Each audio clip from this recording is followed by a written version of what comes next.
오늘 말씀은 사도신경의 5번째 고백입니다. 지금까지 우리가 나누었던 고백들은 어떤 면에서 비교적 논란의 여지가 적었던 고백이라고 할 수 있습니다.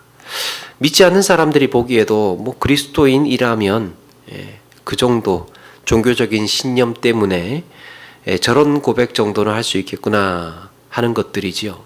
그런데 오늘 우리가 나누게 되는 고백은 믿지 않는 사람들이 고개를 갸우뚱하게 만드는 역사적인 사실을 이야기하고 있습니다. 다른 건 모르겠는데 이건 좀 그렇다라고 할 만한 고백.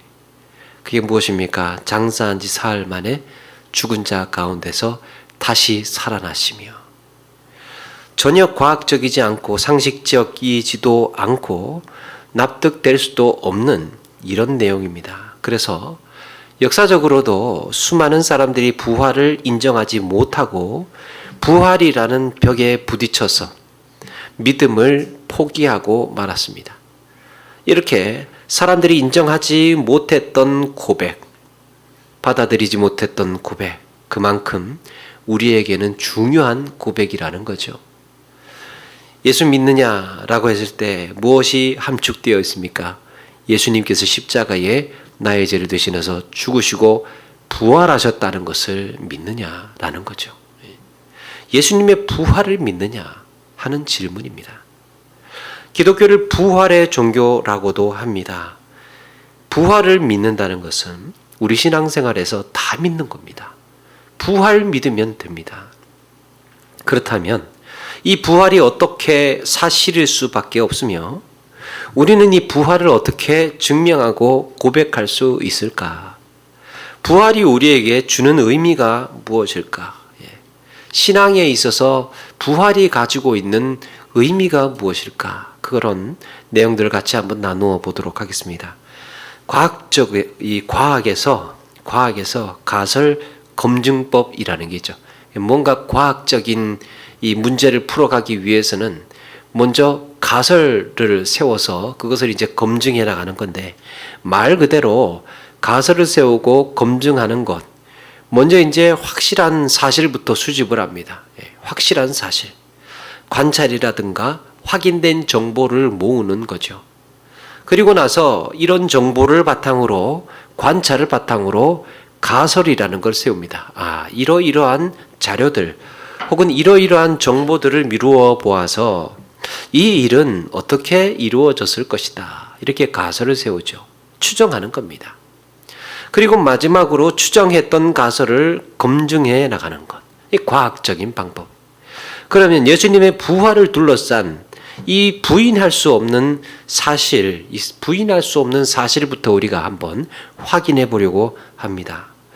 이 가만히 예수님의 십자가와 부활 사건 중에서 이 누구도 부인할 수 없는 사실들이 무엇이냐 하면, 첫 번째는 예수님께서 십자가에 달려 죽으셨다는 거예요. 죽으셨다는 것만큼은 누가 거부할 수 있겠습니까? 부활을 믿지 않는 사람들도 인정하는 내용이에요. 예수님은 가룟 유다의 배반으로 잡히시고 대제사장 가야바에게로 끌려가셨고, 그리고 이 총독 빌라도에게 신문을 받고 고난을 받고 수많은 사람들이 지켜보는 가운데서 죽으셨습니다. 그리고 부자 아리마대 요셉의 묘실에 장사가 되셨습니다. 여기까지가 부인할 수 없는 첫 번째 사실, 예수님께서 죽으셨다는 것. 두 번째 사실이 있습니다. 빈 무덤이 비어 있었던 사실. 안식 후 첫날 여인들이 예수님의 무덤에 갔다가 깜짝 놀라게 되죠. 누가복음 24장 2절 이하에 이렇게 기록이 되고 있습니다. 돌이 무덤에서 굴려 옮겨진 것을 보고 들어가니 주 예수의 시체가 보이지 아니하더라. 무덤이 비어 있었다는 거예요. 베드로와 요한도 이 소식을 듣고 무덤으로 달려가서 확인을 합니다. 무덤을 지키던 경비병들 역시 긴급하게 성에 들어가서 무덤 비었다라는 사실을 제사장들에게 알립니다. 예수님의 시신이 무덤에서 사라졌다는 것, 이것은 부인할 수 없는 사실입니다. 두 번째 사실은 빈 무덤. 세 번째가 제자들이 바뀌었습니다. 예수님이 죽으시기 전과 부활하신 후에 제자들의 변화예요. 예수님께서 잡히시고 십자가에 죽으실 때만 해도, 예수님이 죽으실 때만 해도 예수님의 제자들은요, 다 겁에 질려 있었습니다. 자기들도 죽을까봐 그래도 도망을 쳤습니다. 그나마 베드로는 예수님을 떠나지를 못하고 주변을 배회하다가 결국에는 예수님의 제자라고 들통이 나버리지요. 그때 베드로는 예수님을 부인합니다. 그런데 단 며칠 사이에 제자들은 죽음을 두려워하지 않는 부활의 증인들이 되어서 돌아옵니다. 예루살렘 공회에 잡혀가서도, 그들이 감옥에 갇혀도, 심지어는 순교의 자리에서도 하나같이 제자들은 담대했습니다. 이렇게 십자가의 죽음, 빈 무덤, 제자들의 변화, 이 세 가지는 예수님의 부활을 믿는 사람들이나 안 믿는 사람들이나 모두가 다 인정하는 사실입니다. 그렇다면 이제 가설을 한번 세워볼 수 있게 되는데, 역사상 가장 대표적인 가설에는 세 가지가 있습니다. 예수님의 부활과 관련된 가설이 세 가지가 있는데, 첫 번째가 도둑설이에요. 도둑설. 예수님의 제자들이 밤에 몰래 와서 시신을 훔쳐가 놓고 부활하셨다고 거짓말했다라는 설입니다. 그러니까 예수님의 제자들이 예수님의 시신을 훔쳐갔다.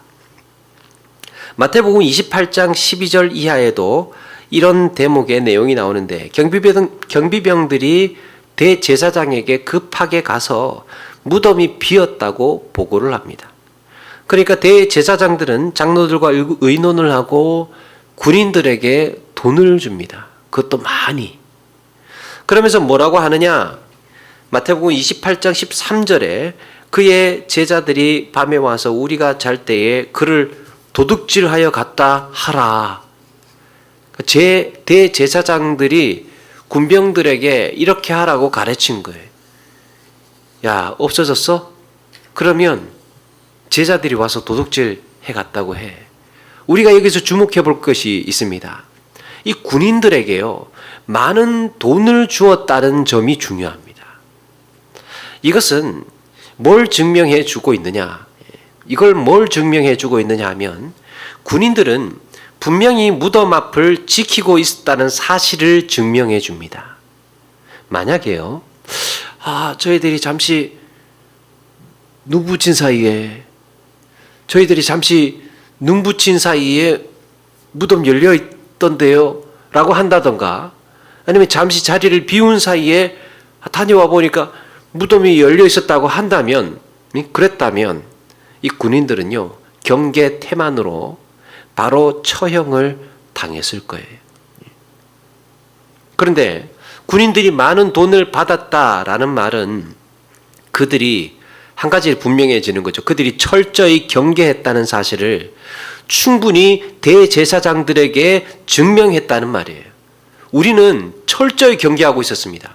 이 친구도 봤고, 이 친구도 보고, 이 친구도 보고 있었습니다. 그 모든 정황 증거들이 우리가 철저히 확실히 경계하고 있었다는 것을 확인시켜 준 거예요. 그러니까 대제사장들이 듣기에도 그건 맞는 것 같거든요. 그런데 난감한 것은, 난처한 것은 예수님의 시체가 없어졌다는 거예요. 그래서 돈을 주면서 꾸며낼 수밖에 없었던 거죠. 오히려 큰 지진이 나고 주의 천사가 하늘로부터 내려와 돌을 굴려내고 그 위에 앉았을 때 이런 말씀이 있습니다. 지키던 자들이 그를 무서워하여 떨며 죽은 사람과 같이 되었더라. 이 모든 것들을 다 보고 있었던 겁니다. 이 지키던 군인들이 완전히 얼어버려가지고 어안이 벙벙해서 이게 도대체 어떻게 된 일인지를 이걸 다 보고 있었다는 겁니다. 이 사실을 아마도 대제사장에게 그대로 알렸을 거예요. 더 확실한 것은 제자들의 변화예요. 자기들이 훔쳐가 놓고, 여러분, 주님께서 부활하셨다는 사실에 목숨 걸 제자가 어디 있겠습니까? 죽었는데. 제자들은 망연자실 다 흩어져 버렸습니다. 그런데 이런 용기가 도대체 어디서 나는 거며, 거기다가 목숨을 걸고 복음을 전하고 순교까지 할 이유가 어디에 있습니까? 부활하지도 않았는데 도둑질 해가 놓고 증거해 봐야 그게 무슨 열매가 있고 무슨 득이 있겠습니까? 예수님 부활하시지도 않았는데 뭘 증거한단 말입니까? 어떤 학자는 차라리 주님이 부활하는 게 쉽지 제자들이 모조리 저렇게 바뀌는 것은 더 큰 기적이다 이렇게 이야기를 합니다. 그러니까 제자들이 완전히 이 목숨 건 증인들로 확 다 바뀔 수 있었던 것은 예수님의 부활이 아니면 설명될 수 없는 일이라는 거예요. 두 번째 가설이 있습니다. 두 번째 가설은 기절입니다. 기절. 예수님께서 기절을 하셨다는 거예요. 십자가에서 죽으신 게 아니라는 주장이에요. 천만다행으로 기절을 하셨다가 밤에 몰래 무덤에서 빠져나왔다라는 주장입니다. 이것은 예수님께 가혹한 채찍질을 하고 십자가에 못 박았던 로마 군인들을 머쓱하게 만드는 얘기입니다. 채찍 끝에 지난번에도 말씀드렸던 것처럼 날카로운 새 조각이며 그 짐승의 이빨 또 뼈 조각 이런 것들을 그걸 무기로 해서 그거 달려있는 채찍을 무기로 해서 죽으라고 매질을 했습니다. 죽으라고 십자가에 못 박았습니다. 기절이라니요. 십자가형 자체가요. 사형시키는 형벌이에요. 십자가형 자체가. 그 당시에 그것도 가장 확실하고 가장 가혹한 방법으로 사형시키는 것이 십자가형입니다. 그래서 이렇게 죽이는 십자가형은 너무 가혹하다고 해서 나중에 이 십자가형 자체가 없어졌어요. 그 정도로 사람을 확실하게 죽일 수 있는 형벌입니다. 십자가형. 만약에요, 기절할 가능성이 있는 형벌이라고 한다면 그게 사형이겠습니까? 그게 십자가형이겠습니까? 거기다가 마지막 사망 확인을 위해서 창으로 옆구리를 찔렀습니다. 마지막 남은 물과 피가 다 쏟아졌습니다. 100번 양보해서 기절하셨다 쳐고 기절하셨다고 쳐도 예수님의 그 몸 상태 정도면 중환자 상태일 텐데 몇 달 동안 제대로 몸도 못 가눌 지경이었을 텐데 그 몸으로 그 큰 돌을 굴려내고 거기에 군사들 눈을 피해서 도망을 친다? 가능성이 없는 이야기죠. 그래서 믿는 사람들이 요즘에는 기절설 주장하는 사람들은 없어졌고요. 자기들이 생각해도 말이 안 된다 생각했던 것 같습니다. 세 번째가 환상설입니다. 환상설. 제자들이 만난 예수님은 실제가 아니라 환상을 보았다라는 주장입니다. 환상. 그런데 이 환상이라는 것은 집단 속에서 누구는 보고 누구는 보지 못해야 이게 환상이라고 할 수 있지 않습니까? 그러니까 한 사람 나는 보이는데 이 친구들은 안 보이는 거야. 그걸 환상이라고 하는 거예요. 보통 환상은 사람들이 많이 있어도 어떤 사람에게는 보이고 어떤 사람에게는 보이지 않는 게 환상인데요.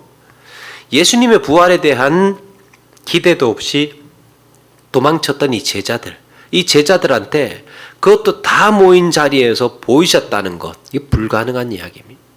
다 모인 자리에서 예수님의 환상이 보였다는 것은 이걸 의학적으로도 정신의학적으로도 집단 환상은 불가능하다라고 이야기를 합니다.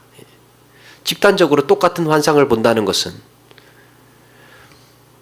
더욱이 12제자에게 동시에 보이셨을 뿐만 아니라 고린도전서에 보면 500여 형제에게 동시에 보이셨다고 말씀합니다. 부활하신 주님.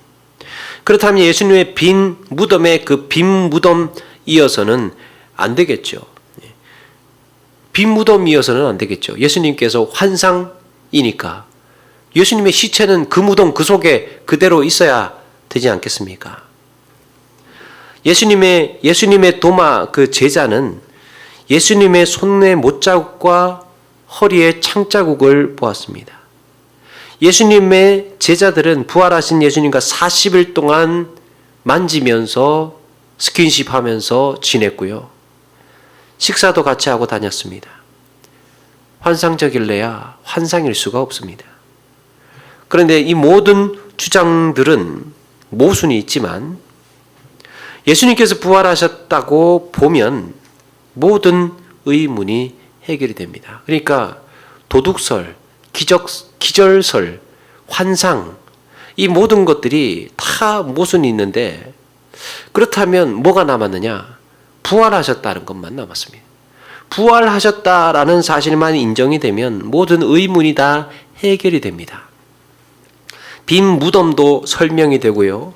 죄자들의 변화도 설명이 되고 부활하셨으니까 무덤이 비어 있었던 거고 부활하셨으니까 예수님께서 죽은 자 가운데서 부활하셨으니까 제자들도 변한 것입니다. 비겁하게 도망쳤던 제자들 하나같이 죽음을 두려워하지 않는 증인들이 되어서 돌아올 수 있었던 이유는 부활하셨기 때문이에요. 그래서 예수님의 부활을 설명할 수 있는 가장 가능성 있는 방법은 하나뿐입니다. 예수님의 그 부활을 설명할 수 있는 가장 가능성 있는 방법은 한 가지예요. 그냥 바로 부활은 기적이라는 겁니다. 어떻게 된 거냐? 기적이다, 기적. 구약을 제외하고서라도 예수님은 공생의 기간 동안에 여러 차례 제자들에게 다시 살아날 것을 말씀하셨습니다. 포도주에 그 포도주를 물을 포도주로 만드신 그 표적이라든지 38년 된 병자를 고치신 일, 오병이어로 보이신 일, 물 위를 걸으신 일, 이것이 다 부활을 표적으로 예고하고 있었던 거예요. 예수님은 부활을 표적으로 미리 내가 이렇게 부활할 거야, 이렇게 변화될 거야, 이렇게 부활할 거야를 계속해서 보여주고 계셨다는 겁니다. 더욱이 수많은 병자들 치유하시고 야이로의 딸을 또 나사로를 살리시는 이 모든 것들, 이미 죽은 자들을 살리신 일들, 이것은 예수님께서 부활하실 것이라는 사실을 다시 살아나실 것이라는 사실을 이렇게 보여주고 계셨던 거죠. 여러분, 이런 점에서 예수님의 십자가의 죽으심은 살아날 길이 없는 상태를 말합니다. 예수님의 십자가의 죽음은, 죽음이라는 것은 사실은 길이 없는 거죠. 아무리 의학이 발달했다고 하더라도요, 사망한 다음에는 방법이 없습니다. 죽고 난 다음에는 더 이상 뭐를 할 수 있는 게 없죠. 요즘에 실시간으로 길을 안내해 주는 그 내비게이션 말고요. 예전에 그 차에다가 설치하는 그 매피 같은 지니 이런 그런 이 업데이트를 해야 되는 이런 내비가 예전에 있었죠. 가끔씩 새로 난 길로 들어서게 되면 이 계속 경로를 재탐색한다고, 계속 경로를 재탐색한다고, 자기한테는 자기 그 프로그램에는 그 저장된 게 없으니까 새 길이. 그래서 내비 화면을 보면 어떻게 되느냐? 차가 날아가고 있습니다. 길이 없는 그곳에 차가 막 날아가고 산도 막 넘어가고 있고요. 강도 건너가고 있고 내비상으로는 길이 없는 길을 내달리고 있는 거예요. 우리의 인생의 삶이요, 그렇지 않을까 생각을 해봅니다. 선지자 이사야는 이렇게 예언을 했습니다. 이사야서 40장 3절의 이하에 외치는 자의 소리여 이르되 너희는 광야에서 여호와의 길을 예비하라. 사막에서 우리 하나님의 대로를 평탄하게 하라. 골짜기마다 도두어지며 산마다 언덕마다 낮아지며 고르지 아니한 곳이 평탄하게 되며 험한 곳이 평지가 될 것이요. 19절에는 보라 내가 새 일을 행하리니 이제 나타낼 것이라. 너희가 그것을 알지 못하겠느냐? 반드시 내가 광야의 길을 사막에 강을 내리니 그랬습니다. 없는 길들. 그들의 눈앞에 보였던 길은 이스라엘 사람들이 그 당시 그 현실 속에서 보고 있었던 길은 분명히 황폐한 사막이었습니다. 그들의 눈에 보여지는 길은 분명히 험준한 산이었습니다. 깎아지른 듯한 절벽이에요. 그게 현실이에요. 지금 보여지는 거기에서 누가 소망을 하고 누가 기대를 걸겠습니까? 그런데 하나님은 그곳에 길을 열겠다고 말씀합니다. 분명히 인간의 내비게이션은, 우리가 보여지는 것, 인간의 내비게이션은 막다른 골목이에요. 험준한 산입니다. 건너지 못할 강이고 결국에는 막다른 죽음이지만 우리 주님은 사람이 알지 못하는 새로운 길을 내셨습니다. 그 길은 바로 믿음으로만 갈 수 있는 부활의 길이에요. 그렇다면 우리는 왜 이 부활을 소망하면서 믿음으로 고백해야 할까? 우리에게 부활은 왜 중요한 걸까? 바로 죄 문제 때문입니다. 죄 문제. 창세기 2장 17절에 선악을 알게 하는 나무 열매는 먹지 말라. 네가 먹는 날에는 반드시 죽으리라 그랬습니다. 반드시 죽으리라. 먹으면 죽는다. 먹으면 죽는다. 여러분, 이 말씀은요, 너희들 늙어가면, 세월이 흐르면 생물학적으로 천천히 자연스럽게 사람이 기운이 빠져서 그렇게 죽게 될 거야 라는 말씀이 아니라 불순종의 대가로 처벌하시겠다는 말씀이에요. 먹으면 죽는다. 죄의 결과로 사형을 온도하시겠다는 얘기예요. 반드시 죽으리라. 이 말을 바꾸면 하나님께서 처음 사람을 창조하실 때는 사람이 죽는 존재가 아니었다는 것을 가르쳐 주고 있습니다. 하나님께서 원래 이 세상을 창조하시고 사람을 만드셨을 때는 시간이 지나고 한 100년 살면 죽는 존재로 하나님께서 만드셨던 게 아니에요. 한 가지 다양한 것은 하나님께서 우리를 처음부터 이런 죽는 존재로 만약에 만드셨다면, 하나님의 창조 질서가 그렇다면, 여러분, 애초부터 우리는 죽음을 우리의 삶의 자연스러운 일부로 받아들여야 됩니다. 죽음도 우리의 삶의 일부로 자연스러운, 왜? 하나님께서 그렇게 우리를 만드셨기 때문에.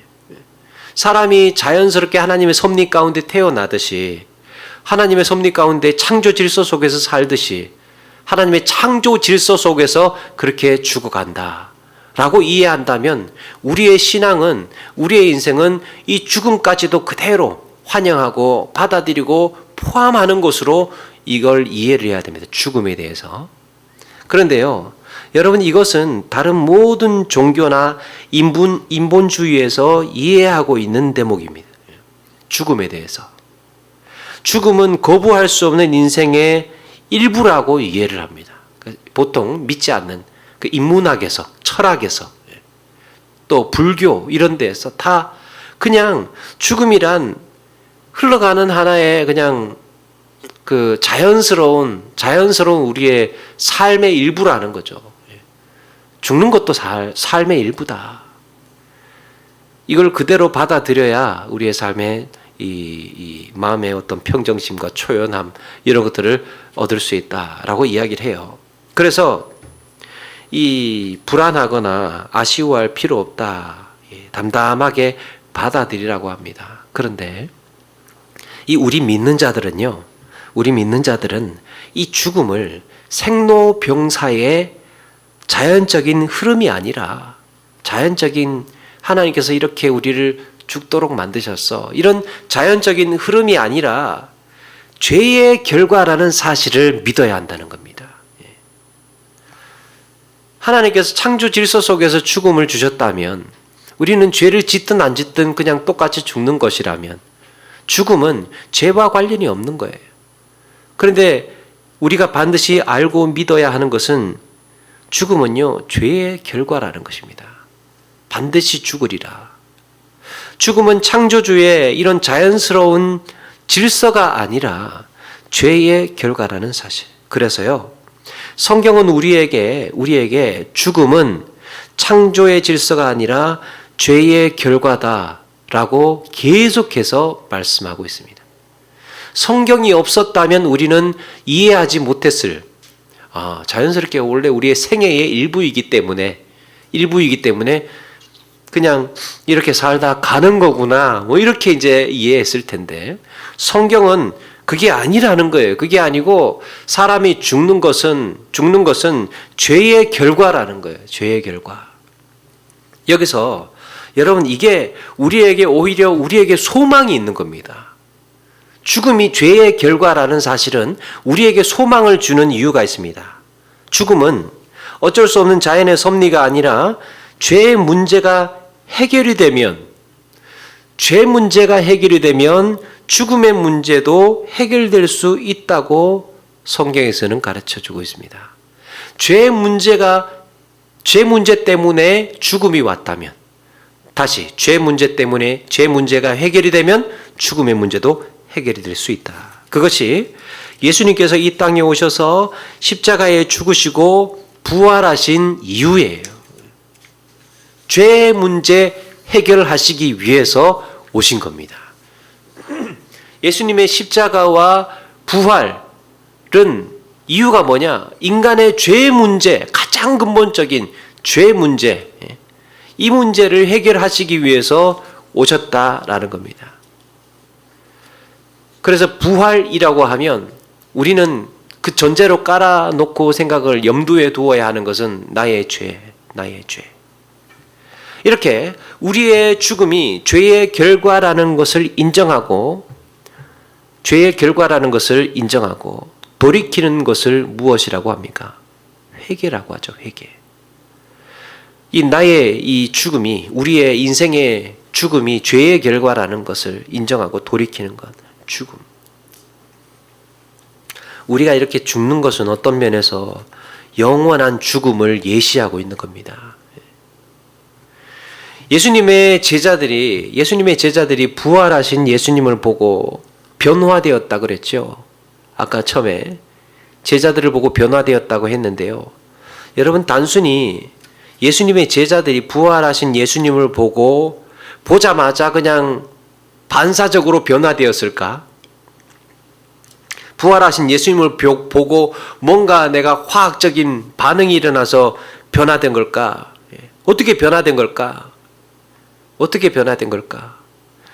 어떻게 목숨을 걸고 주와 복음을 전하는 담대한 사도가 되었을까?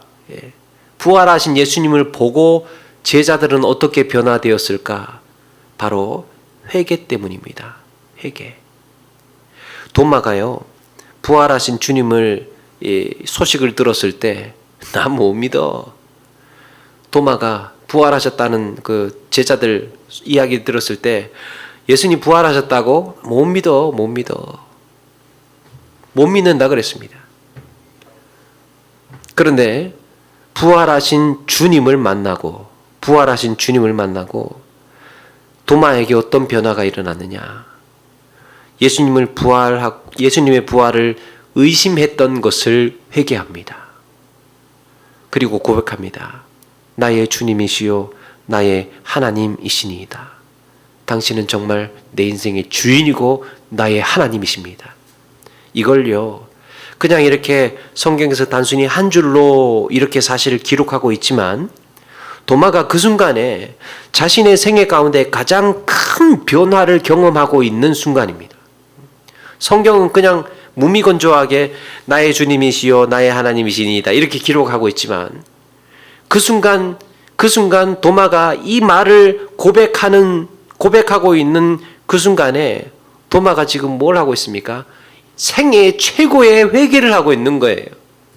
주님, 제가 잘못해서 생각했습니다. 주님의 부활을 믿지 못했습니다. 저의 어리석음과 죄를 회개합니다.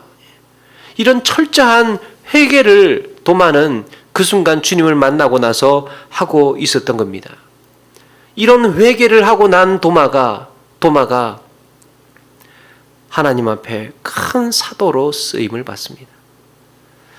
베드로는 부활하신 주님을 만나고 자신의 어리석음과 믿음이 없었던 지난 날을 크게 크게 후회합니다.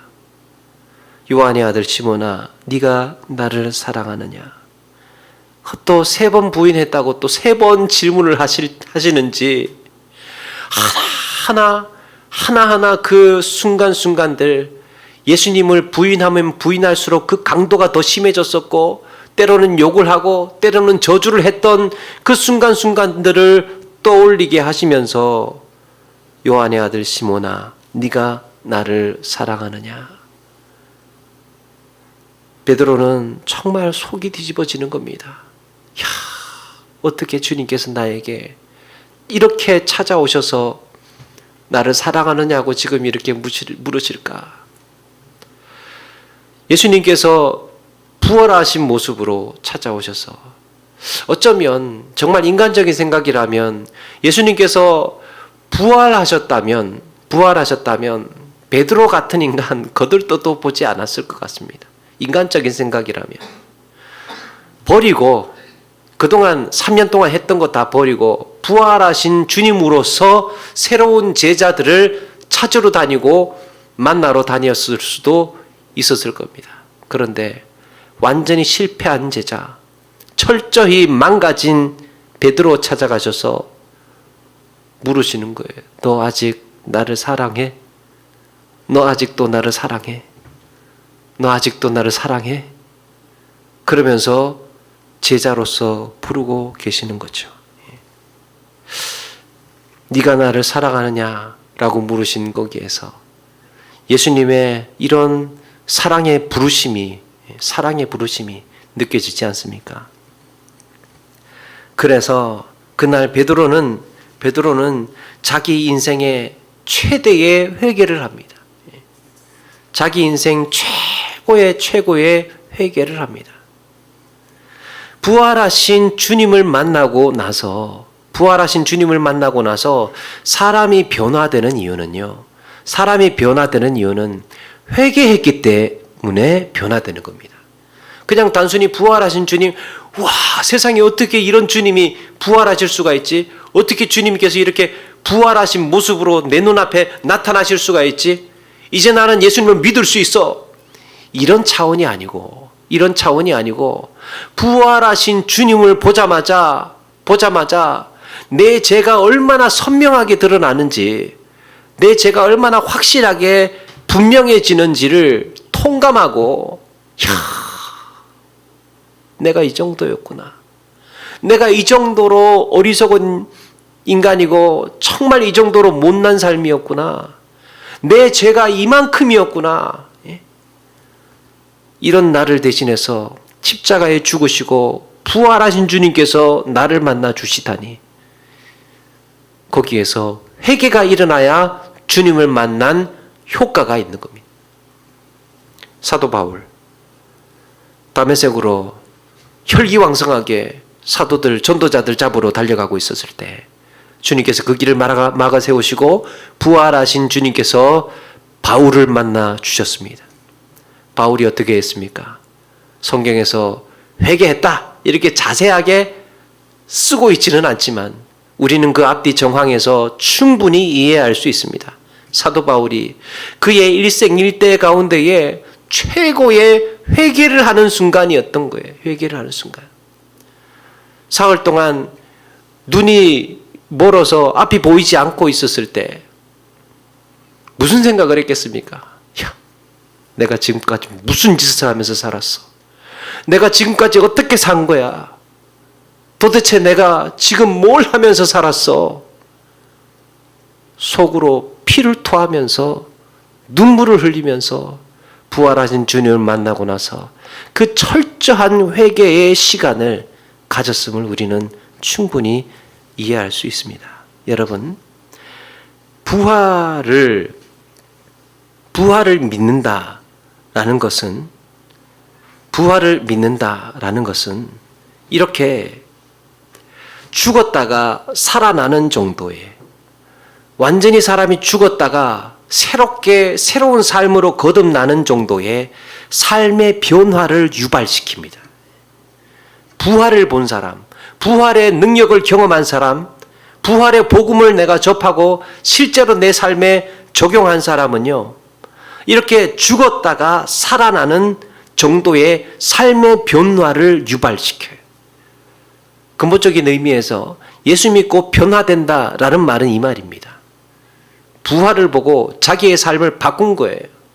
그 충격 때문에. 부활을 믿는 자라고 한다면 죽었다가 살아나는 정도의 변화가 있는 삶을 말합니다. 그것이 바로 회개의 삶이에요. 회개의 삶. 제가 이런 것을 확실히 말씀드린다기보다는 그럴 수는 있을 것 같아요. 그 부활하신 주님을 경험하고 나서 180도 삶이 변화될 수도 있으나 매 순간 부활을 묵상하고 부활을 내 삶에 적용하고 경험하는 가운데에 매 삶에 있어서 이런 변화의 삶을 경험해 나가는 것.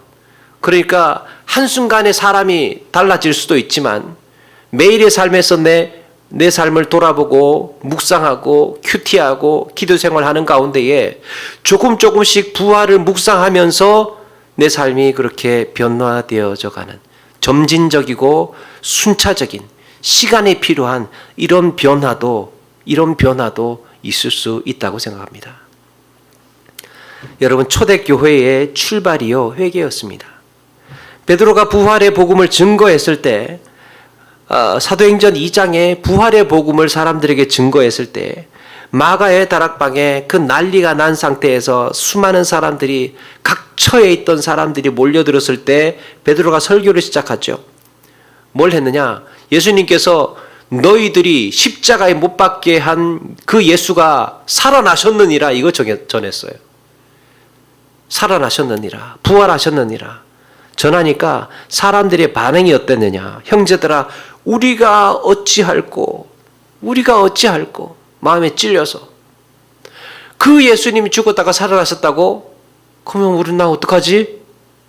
그때 베드로가 부활의 복음을 들은 그들이 자신의 죄인임을 깨달았을 때 한 가지 해결책을 제시해 줍니다. 너희들이 죄인이라는 사실을 이제 깨닫겠어? 그럼 내가 한 가지 답을 가르쳐 줄게. 그게 사도행전 2장 38절 너희가 회개하여 각각 예수 그리스도의 이름으로 세를 받고 죄 사함을 받으라. 어떻게 해야 되느냐? 부활의 복음을 들었을 때 내 마음이 무너지고 내 억장이 무너지고 내가 죄인이라는 사실을 깨달았을 때 어떻게 해야 되느냐? 회개하고 죄 사함을 받으라. 답을 가르쳐 주었습니다. 베드로가 이걸 어떻게 알았을까요? 베드로가 이 사실을 이렇게 하면 된다는 것을 어떻게 알았을까요? 자기가 얼마 전에 뼈저리게 경험했습니다. 부활하신 주님을 만나고 철저히 회개한 경험이 있어요. 그러니까 어떻게 하면 좋냐고 물어왔을 때 자기 생각나지 않았겠습니까? 나 그렇게 했어. 회개하고 죄사함 받으면 살 수 있어. 할 수 있어. 기독교 역사상 부흥의 역사를 경험한 모든 현장에는요, 회개의 역사가 있었습니다. 여러분, 부흥이 무엇입니까? 부흥. 단순하게 교인들이 많아지는 것, 부흥? 교인 숫자 많아지는 것, 이런 부흥도 이야기할 수 있겠으나 여러분, 성도 각 사람이 한 사람이 자기의 죄를 인정하고 회개를 통해서 삶이 달라지는 것을 말합니다. 부흥이에요. 자기의 죄를 철저하게 인정하고 삶이 변화되는 것, 이것이 개인이 변화되면 개인적인 부흥이고 집단적으로 변화가 되면, 공동체가 변화가 되면 교회의 부흥입니다. 그러니까 한 사람이 이렇게 변화되면 참 희한한 게요, 내가 이렇게 변화되면 주변 사람들이 그걸 보고 배워요. 내가 이렇게 변화되면, 내가 이런 내적인 부흥이 일어나면 곁에서 보고 있는 사람들이 그걸 보고 영향을 받습니다. 야, 그럼 나는 어떻게 해야 되나? 와, 저 사람은 저렇게 부활의 놀라운 능력을 경험하고 변화가 되어가고 있는데 나는 지금 어떻게 해야 되나? 나도 회개해야 되겠다. 회개해야 되겠다. 서로가 서로에게 동기부여를 주는 겁니다. 서로가 서로에게. 그렇게 해서 산불이 확 옮겨 붙는 것처럼 한 사람이 그렇게 변화되면 주변 사람들에게 좋은 영향력을 주고 변화의 계기를 주는 것입니다. 이게 부활의 복음이 회개로 이어지는 원리예요. 앞에서 기독교를 부활의 종교라고 할 만큼 부활은 우리의 신앙의 핵심인데 이것과 늘 함께 생각해야 하는 것이 그래서 회개의 삶이에요. 부활의 종교인 만큼 같이 우리가 생각해야 하는 것은 회개의 삶입니다. 회개의 삶.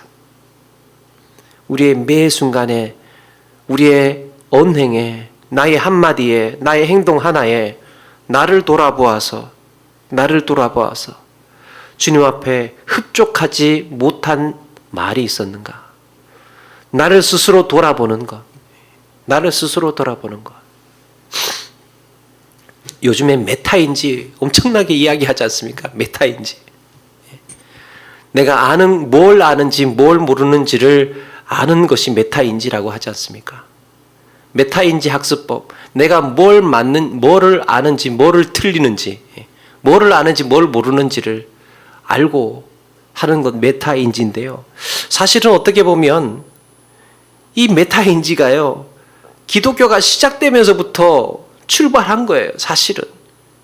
자기를 돌아보고 나의 죄를 관찰하고 그것이 얼마나 큰 것인지를 가늠해보는 말씀 앞에서 복음의 이 부활의 복음 앞에서 비추어보고 나를 매일의 삶에서 이렇게 비추어보면 내가 성장하지 않겠습니까? 변화되지 않겠습니까? 예? 여러분 왜 우리의 삶이 변화가 없을까요? 이유는 한 가지예요. 우리의 삶에 왜 성장이 없고 신앙생활에서 내가 변화가 없을까? 이유는 한 가지입니다. 신앙생활에서 회개가 없기 때문에. 내가 뭘 잘못했는지를 인정하지 않고 또 알지도 못할 뿐더러 알고 싶지도 않고 회개가 없기 때문에 변하지 않고 성장하지 않습니다. 눈물 흘려본 적이 언제인지를 모릅니다. 가슴을 치고 내면 깊이 내 잘못을 인정하고 돌이켜본 지가 가마득하다. 회개가 없는 삶인가 돌아보아야 된다는 거죠. 변화되지 않고 있다는 증거예요. 굳어가고 있다는 이야기입니다. 내가 성장하지 않는 이유 진지하게 돌아볼 필요가 있습니다. 이것이 살아있다면 부활의 복음이 내 영혼에 내 온 마음에 내 온 정서예요. 이 부활의 복음이 살아서 나를 계속해서 자극을 한다면요. 우리는 80이 되고 90이 되어도 언제든지 변화될 수 있고 언제든지 성장할 수 있고 언제든지 삶을 뒤바꿀 수 있는 에너지를 가지고 있는 겁니다. 말 그대로 어린아이와 같은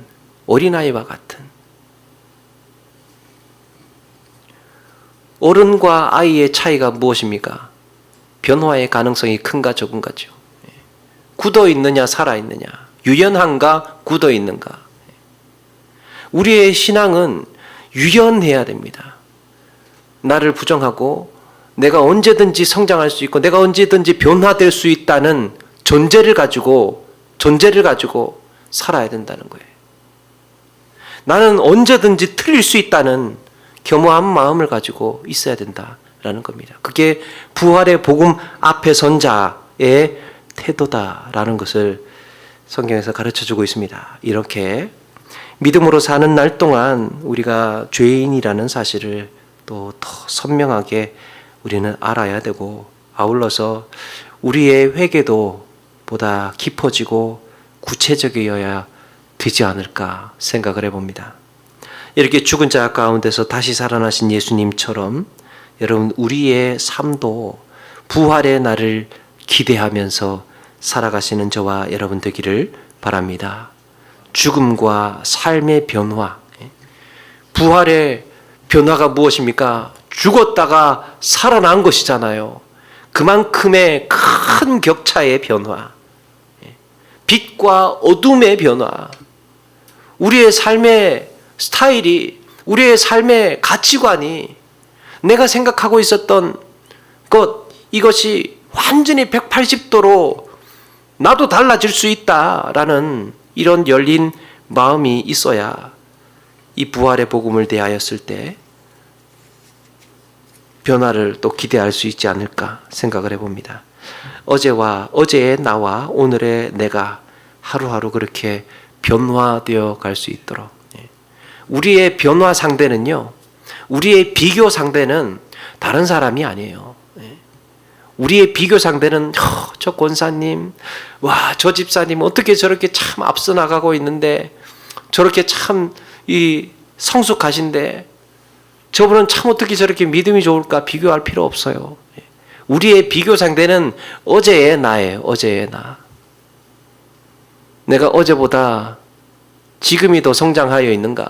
그게 중요한 것이지, 저분이 얼마나 성장해 있고 저분이 얼마나 좋은 사람인지가 내 인생에 뭐가 그렇게 중요합니까?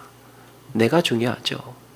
그래서 어제의 나와 비교를 해보자. 매일의 삶에서. 이 말씀을 접하고 나서 나는 어제의 삶과 어떻게 달라지기로 작정하겠는가? 이 말씀을 붙들고 나서 나는 어떻게 어제의 나와 변화되기로 그렇게 결단하겠는가? 이게 큐티 아닙니까? 묵상 아닙니까? 기도 생활이죠. 이렇게 우리의 삶이 하루하루 변화되어 갈 수 있도록, 그래서 하루하루가 정말 부활과 같은, 매일의 삶이 부활과 같은 이런 기적으로 경험하면서 달라진 게 부활의 능력을 경험하고 사는 게 아닙니까?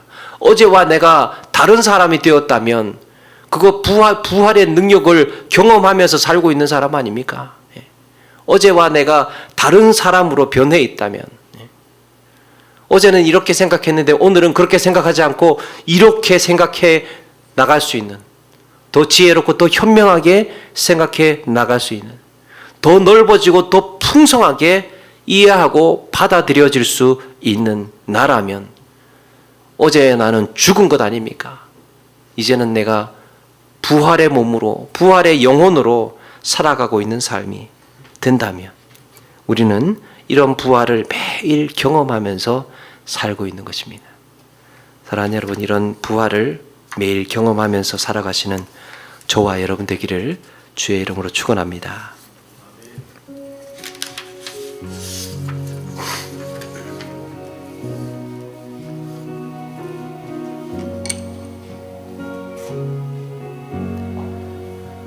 내 영혼이 은총 입어 중한 죄짐 벗고 보니 슬픔 많은 이 세상도 천국으로 와도다.